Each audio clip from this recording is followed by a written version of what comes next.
Dương cái này đấy. Mẹ nó đi nó tới bây giờ. Mình phải khổ. Cắm đèn là phải làm cái đi. Dương Được 7 này côn đây nữa nó đó. chỉ có con.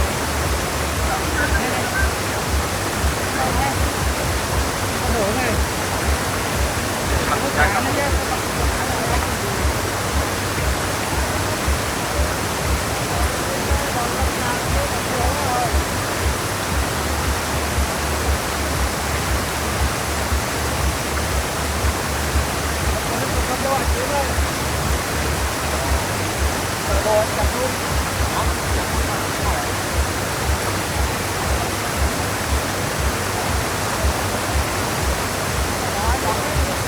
Quay đây, em lại chạy nó quay quay.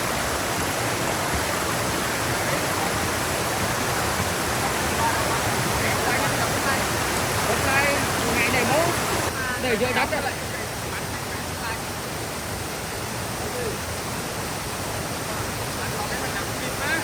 Đi có đồ lên á. Hả?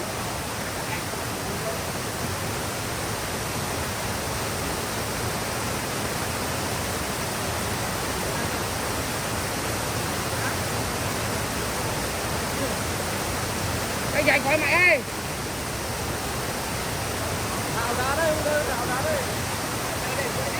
Hả?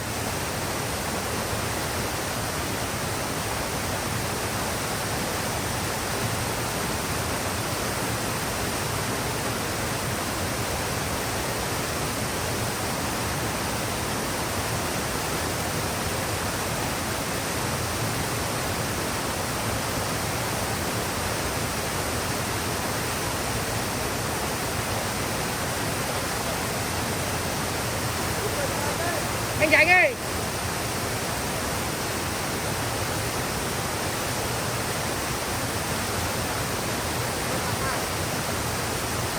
Hả? Đây bây giờ để lên đến thằng này. Coi mẹ không mất đi. Anh dạy. Đây.